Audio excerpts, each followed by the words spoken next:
For my famous person, I went ahead and chose Adrian Peterson, as you can see from my little alumni hat here.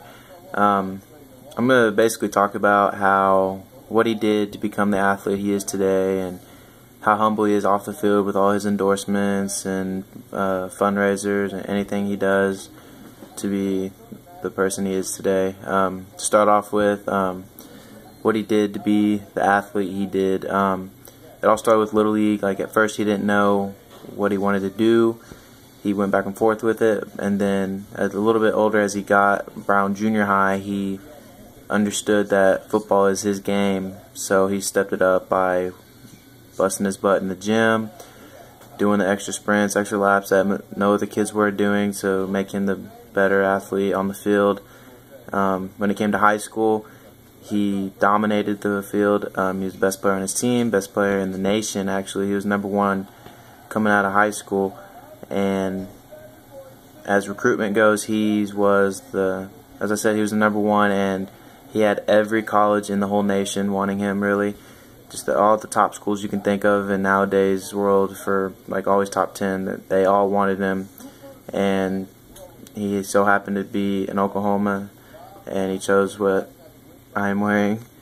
As a person, he's a U.S. Army All-American player. He chose to go there instead of the Under Armour All-American Bowl, and honestly, in opinion, it's a little bit better than the Under Armour. It's really no difference, but I think it's better. He went and he chose OU, played there for all 4 years. He was a Heisman candidate every year, but senior year he was projected to win it by far, like over everybody, but he got hurt, broke his collarbone. He was out for the rest of the season, and he went ahead and just went in the draft, didn't do anything else.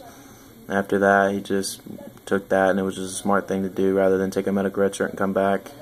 And in the draft, he was, I can't remember which exact spot, but I know he was drafted in the first round by Minnesota Vikings.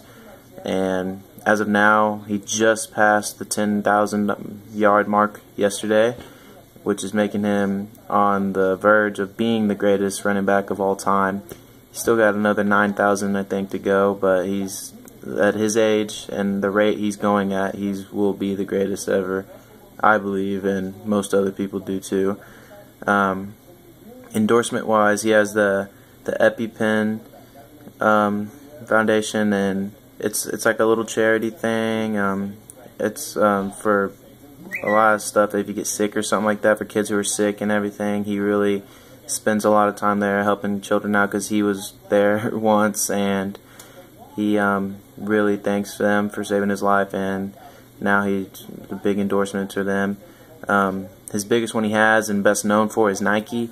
He makes more money, he makes quadruple his money than what he is for his contract with Nike. He's, I want to say, the biggest Nike, but at the same time I don't, because there's so many other great athletes. But he's a big standout in Nike, and a lot of people see that in football.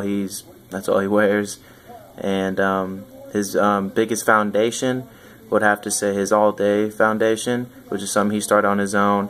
It's for kids and little athletes who can't afford the right equipment, anything else that you can think of like that. It's like it's a little charity. It's what he really does. And overall, as a player, he didn't have everything like some kids have nowadays. He didn't have the greatest life. He lost some family members at a young age, and it really hurt him and made him super angry.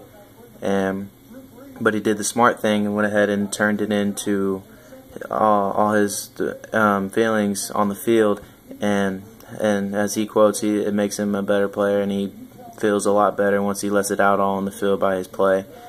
And that is why I chose Adrian Peterson, because I believe he's the greatest running back ever, and soon will be. And overall, it's just off the field, wanting people to know how he really is, how well he is in charity and stuff. So, thank you for listening.